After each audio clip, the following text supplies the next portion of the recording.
तीन साधु और एक विधवा औरत। अध्याय 1। अंधकार में गिरी नारी। बहुत समय पहले की बात है।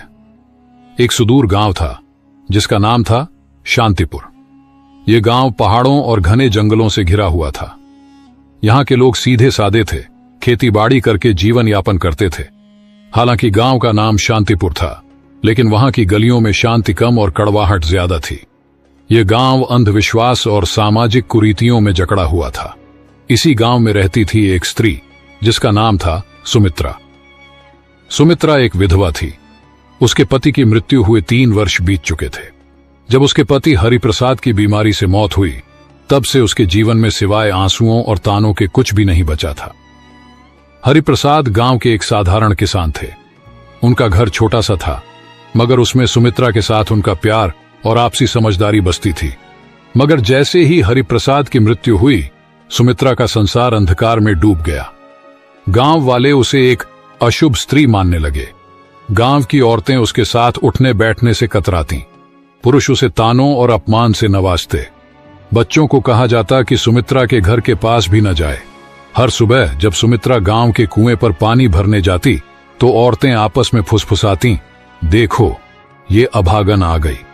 जिसके पांव जहां पड़ जाते हैं वहां कुछ अशुभ ही होता है। सुमित्रा ने कई बार इन तानों को अनसुना करने की कोशिश की, मगर उनकी बातों के कांटे उसके दिल को चीरते रहे। रातें उसके लिए और भी कठिन होती। जब पूरा गांव गहरी नींद में सो जाता, सुमित्रा आंगन में बैठकर आसमान की ओर देखती। चांद की चांदनी उसकी आंखों में आंसू भर देती। वह अक्सर अपने पति की तस्वीर के आगे दीप जलाकर रोती और भगवान से पूछती, आखिर मैंने कौन सा पाप किया है जो मेरा जीवन इस तरह नर्क बन गया। कई बार उसने गांव छोड़कर जाने की भी सोची, मगर कहां जाती। उसके माता पिता बहुत पहले ही चल बसे थे। भाई बहनों ने उसके विधवा होते ही मुंह फेर लिया। एक दिन जब सुमित्रा अपनी टूटी फूटी झोपड़ी के बाहर बैठी थी, तभी उसने देखा कि गांव के बाहर वाले रास्ते पर 3 साधु चले आ रहे हैं। वे सफेद दाढ़ी वाले, भगवा वस्त्र पहने हुए थे। उनके चेहरे पर तेज था, मगर आंखों में एक अजीब सा रहस्य झलक रहा था।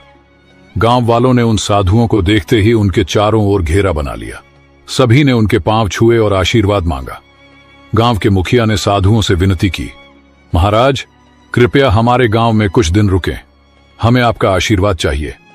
साधुओं ने गांव में रुकने के लिए हामी भर दी, लेकिन फिर उनकी नजर सुमित्रा पर पड़ी। उनमें से सबसे वृद्ध साधु ने सुमित्रा को देखते ही कहा, यह स्त्री दुख से घिरी है, मगर इसके भाग्य में कुछ अनोखा लिखा है। गांव वाले यह सुनकर चौंक गए।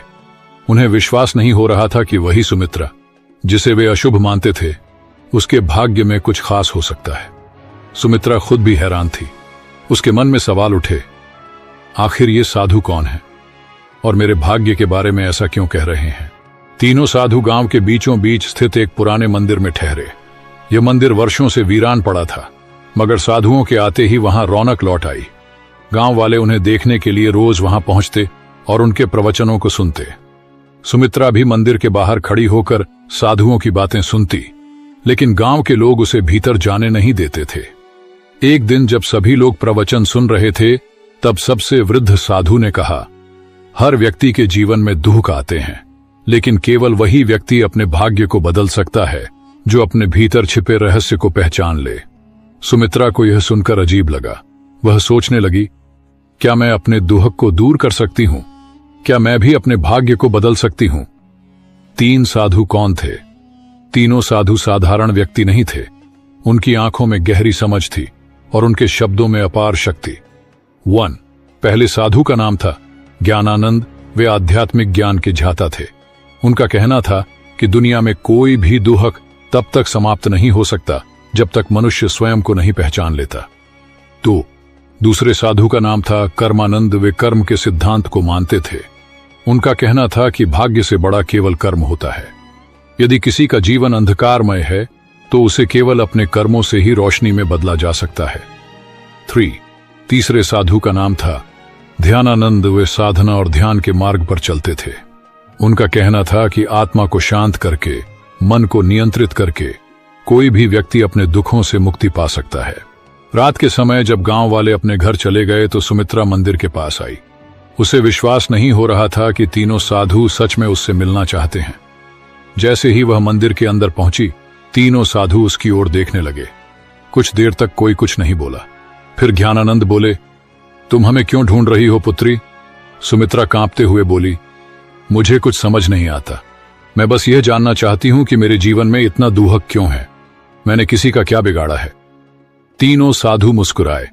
कर्मानंद ने कहा, दुनिया में कोई भी दुख बिना कारण नहीं आता।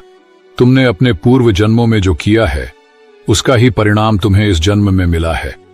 लेकिन घबराओ मत, क्योंकि हर कर्म को नए कर्मों से बदला जा सकता है। सुमित्रा ने आंखें भरते हुए पूछा, क्या मैं अपना भाग्य बदल सकती हूं? ध्यानानंद ने धीरे से उत्तर दिया, हां, लेकिन उसके लिए तुम्हें परीक्षा देनी होगी। क्या तुम तैयार हो? सुमित्रा ने बिना कुछ सोचे जवाब दिया, मैं तैयार हूं। तीनों साधु एक दूसरे की ओर देखने लगे। यह देखकर ऐसा लग रहा था जैसे वे किसी रहस्य को जानते हों। ज्ञानानंद ने कहा, तो फिर कल सूरज उगने से पहले तुम जंगल के पास वाले पीपल के पेड़ के नीचे आओ। वहां से तुम्हारी यात्रा शुरू होगी। सुमित्रा को कुछ समझ नहीं आया, मगर उसने सिर हिलाकर हामी भर दी।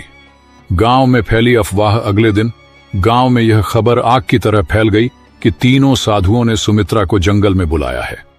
गांव के लोग आपस में चर्चा करने लगे, क्या ये साधु इसे कोई वरदान देने वाले हैं या फिर इसे श्राप मिलेगा?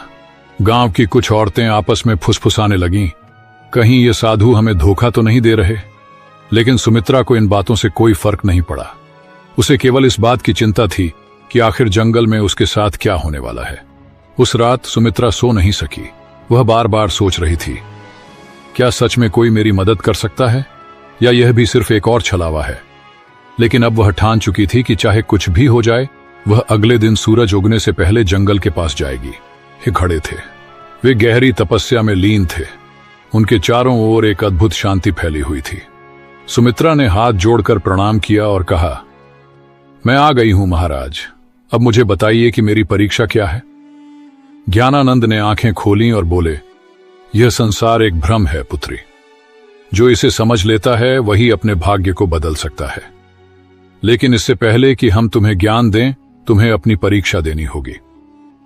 कर्मानंद ने कहा, हम तुम्हें इस जंगल में छोड़ रहे हैं। तुम्हें रात भर अकेले यहीं रहना होगा। ये जंगल बहुत रहस्यमयी है। यहां जंगली जानवर भी हैं और अदृश्य शक्तियां भी। लेकिन अगर तुमने अपना डर छोड़ दिया तो तुम पहली परीक्षा पास कर जाओगी। सुमित्रा को यह सुनकर झटका लगा। रात भर अकेले जंगल में वह डर गई थी, लेकिन उसने अपने भीतर हिम्मत जुटाई और कहा, मैं तैयार हूं। तीनों साधु मुस्कुराए और बोले, हम कल सुबह सूरज उगने के बाद यहां आएंगे। तब तक तुम्हें अकेले रहना होगा। इतना कहकर तीनों साधु जंगल के दूसरे छोर की ओर चले गए और सुमित्रा अकेली रह गई। शाम ढलते ही जंगल में अंधेरा छाने लगा। चारों ओर अजीब अजीब सी आवाजें आने लगीं। दूर किसी पेड़ पर उल्लू बोल रहा था। झाड़ियों में कुछ सरसराने की आवाजें आ रही थीं। सुमित्रा ने अपने दिल को संभाला और एक पेड़ के नीचे बैठ गई। लेकिन जैसे ही रात गहराने लगी, भय भी बढ़ने लगा। अचानक उसे लगा कि कोई परछाई उसकी ओर बढ़ रही है। उसका दिल जोर जोर से धड़कने लगा। क्या यह कोई जंगली जानवर है या कोई भूत? लेकिन तभी उसे साधुओं की बात याद आई। अगर तुमने अपना डर छोड़ दिया तो तुम पहली परीक्षा पास कर जाओगी। उसने अपनी आंखें बंद की, गहरी सांस ली और खुद से कहा, मुझे डरना नहीं चाहिए। मैं यहां अकेली नहीं हूं, मेरे साथ भगवान है। जैसे ही उसने यह सोचा, वह परछाई धीरे धीरे गायब हो गई। रात भर वह इसी तरह अपने डर से लड़ती रही। कभी कोई आवाज सुनाई देती, कभी अजीब सा कंपन महसूस होता, लेकिन उसने खुद को शांत रखा और हिम्मत नहीं हारी। सुबह की पहली किरण और सफलता। जैसे ही सूरज की पहली किरण जंगल में पड़ी, सुमित्रा ने राहत की सांस ली। थोड़ी देर बाद तीनों साधु वहां पहुंचे और देखा कि सुमित्रा मुस्कुरा रही है। ज्ञानानंद बोले, पुत्री, तुमने अपनी पहली परीक्षा पास कर ली। तुमने डर को जीत लिया। अब तुम्हारे जीवन में बड़ा बदलाव आने वाला है।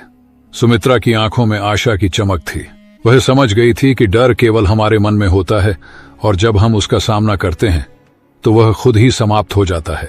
सुमित्रा की पहली जीत जंगल में भय से भरी रात बिताने के बाद सुमित्रा की आंखों में अब डर की जगह आत्मविश्वास था।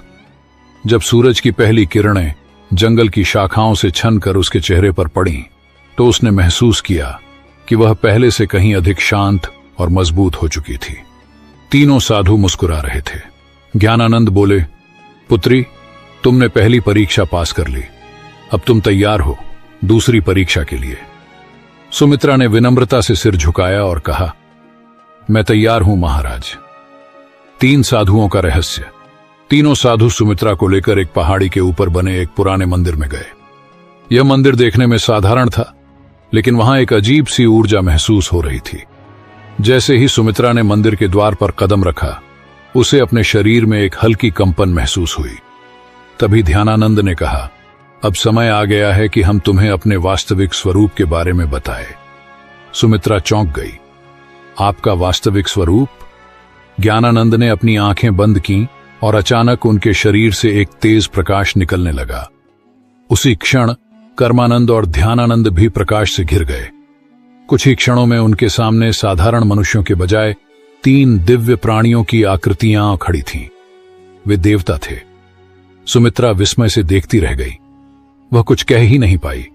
कर्मानंद बोले, हम साधारण साधु नहीं हैं पुत्री, हम तीनों ब्रह्मा, विष्णु और महेश के दूत हैं और इस पृथ्वी पर कुछ विशेष उद्देश्यों के लिए आए हैं। ध्यानानंद आगे बोले, हमें आदेश मिला था कि हम किसी ऐसे व्यक्ति की परीक्षा लें जो सच्चे मन से अपने भाग्य को बदलना चाहता हो, और हमने तुम्हें चुना। सुमित्रा की आंखों में आंसू आ गए। उसे अब समझ में आ रहा था कि ये साधु कोई आम संत नहीं थे। दूसरी परीक्षा, त्याग और समर्पण। ज्ञानानंद ने कहा, तुमने डर पर विजय पा ली, लेकिन अब तुम्हें एक और परीक्षा देनी होगी, त्याग की परीक्षा। सुमित्रा ने पूछा, क्या त्याग करना होगा? कर्मानंद बोले, तुम्हें अपने सबसे प्रिय वस्तु का त्याग करना होगा, वही वस्तु जिससे तुम्हारा सबसे अधिक लगाव हो। सुमित्रा सोच में पड़ गई। उसके पास वैसे भी कुछ नहीं था, मगर फिर उसे अपने पति की तस्वीर याद आई। हरिप्रसाद की मृत्यु के बाद वही एक चीज थी जिससे वह खुद को जोड़कर रखती थी। जब भी वह दुखी होती, उस तस्वीर को देखती और अपने पति को याद करती। उसने धीरे से पूछा, क्या मुझे अपने पति की तस्वीर छोड़नी होगी? ध्यानानंद बोले, अगर वही तुम्हारी सबसे प्रिय वस्तु है तो हां, लेकिन याद रखो, सच्चा त्याग तभी होता है जब वह स्वेच्छा से किया जाए। अगर तुम इस परीक्षा के लिए तैयार नहीं हो तो हम तुम्हें बाध्य नहीं करेंगे। सुमित्रा के मन में संघर्ष शुरू हो गया।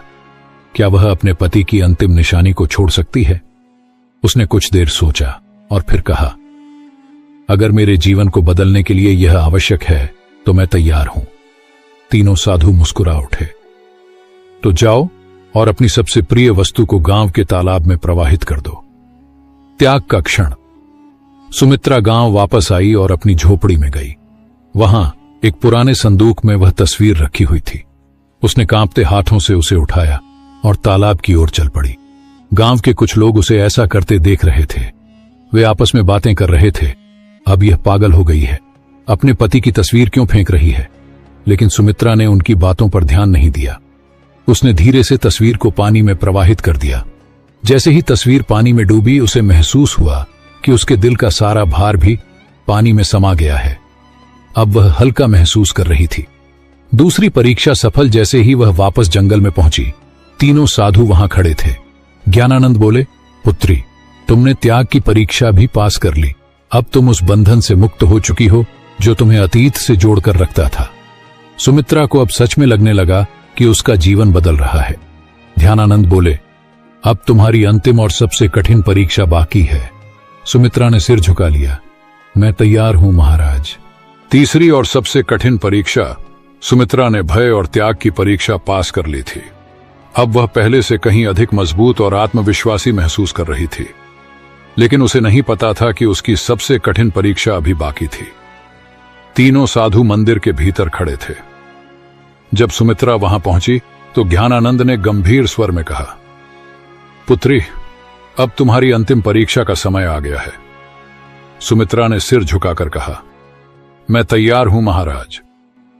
ध्यानानंद बोले, यह परीक्षा तुम्हारी आत्मा की परीक्षा है। तुम्हें यह सिद्ध करना होगा कि तुम केवल अपने लिए नहीं बल्कि दूसरों के लिए भी जी सकती हो। सुमित्रा ने आश्चर्य से पूछा, मुझे क्या करना होगा? कर्मानंद ने कहा, गांव में एक वृद्ध महिला रहती है जिसका कोई सहारा नहीं है। वह भूखी और बीमार है। तुम्हें अपना सारा भोजन और अपनी झोपड़ी उसे देनी होगी और फिर तुम्हें जंगल में जाकर 7 दिन तक ध्यान करना होगा, बिना भोजन और पानी के। यह सुनकर सुमित्रा स्तब्ध रह गई। अपना घर और भोजन छोड़ दूं और फिर 7 दिन बिना कुछ खाए पिए ध्यान करूं? यह परीक्षा किसी भी अन्य परीक्षा से अधिक कठिन थी। मन का संघर्ष सुमित्रा की आंखों के सामने उसकी झोपड़ी का दृश्य आ गया। यह घर उसका अंतिम सहारा था।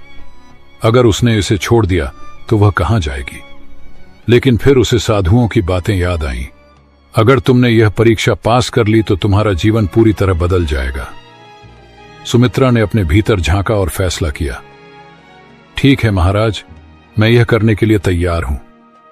सब कुछ छोड़ना सुमित्रा गांव लौटी और अपनी झोपड़ी उस वृद्ध महिला को दे दी। उसने अपने बचे खुचे भोजन को भी उसे सौंप दिया। गांव के लोग यह देखकर हैरान थे। ये क्या कर रही है? अपना सब कुछ क्यों छोड़ रही है? लेकिन सुमित्रा ने किसी की बातों पर ध्यान नहीं दिया। वह सीधा जंगल की ओर बढ़ गई, जहां उसे 7 दिन तक ध्यान करना था। 7 दिन का कठिन ध्यान पहला दिन बीता और सुमित्रा को बहुत भूख लगी, लेकिन उसने अपनी चेतना को भटकने नहीं दिया। उसने अपनी आंखें बंद की और साधुओं के दिए हुए मंत्रों का जाप करने लगी। दूसरे दिन उसे प्यास ने सताना शुरू किया, लेकिन उसने पानी की इच्छा को भी त्याग दिया और ध्यान में लगी रही। तीसरे दिन उसके शरीर में कमजोरी आने लगी, लेकिन उसने हार नहीं मानी। चौथे दिन उसे लगा कि वह अब और नहीं सह पाएगी, लेकिन तभी उसे साधुओं की बातें याद आईं। सच्ची शक्ति शरीर में नहीं, मन में होती है। 5वें और 6ठे दिन वह पूरी तरह ध्यान में डूब गई थी। अब उसे भूख प्यास महसूस ही नहीं हो रही थी। 7वें दिन जब सूरज उगा तो कुछ अद्भुत हुआ। सुमित्रा की आत्मा एक नई ऊर्जा से भर गई थी। उसे महसूस हो रहा था जैसे वह एक साधारण स्त्री नहीं रही, बल्कि एक दिव्य शक्ति से जुड़ चुकी है। सुमित्रा का रूपांतरण जब 7वां दिन पूरा हुआ तो तीनों साधु उसके सामने प्रकट हुए। ज्ञानानंद बोले, पुत्री, तुमने अपनी अंतिम परीक्षा भी पास कर ली। अब तुम केवल एक साधारण विधवा नहीं हो, बल्कि एक सशक्त आत्मा बन चुकी हो। कर्मानंद बोले, तुम्हारे भीतर अब वह शक्ति आ गई है जिससे तुम न केवल अपना बल्कि दूसरों का भी भाग्य बदल सकती हो। ध्यानानंद ने अपने हाथ उठाए और कहा, तुम्हें आशीर्वाद देते हैं कि अब से तुम्हारी जिंदगी सुख, शांति और सम्मान से भरी होगी। सुमित्रा के चारों ओर एक सुनहरी रोशनी फैल गई। उसने आंखें बंद कर लीं और जब खोली तो वह पहले से कहीं अधिक शांत, मजबूत और तेजस्वी महसूस कर रही थी। गांव में वापसी और सम्मान। जब सुमित्रा गांव लौटी तो गांव वाले उसे देखकर चौंक गए। अब वह कोई दुखी विधवा नहीं थी। उसके चेहरे पर दिव्यता थी, उसकी आंखों में आत्मविश्वास था। गांव के लोगों ने उसे पहले तिरस्कृत किया था, लेकिन अब वे उसके पास आकर उसके चरण छूने लगे। मां, हमें क्षमा करो, हमने तुम्हारा अपमान किया था, लेकिन अब हमें समझ आ गया कि तुम कोई साधारण स्त्री नहीं हो। सुमित्रा मुस्कुराई और कहा, सच्ची शक्ति बाहर नहीं, हमारे भीतर होती है। जब हम अपने डर, अपने मोह और अपने अहंकार को त्याग देते हैं, तभी हम असली शक्ति को प्राप्त कर सकते हैं। गांव वालों ने उसे गांव की सम्माननीय महिला घोषित कर दिया। अब वह पूरे गांव की मार्गदर्शक बन गई थी।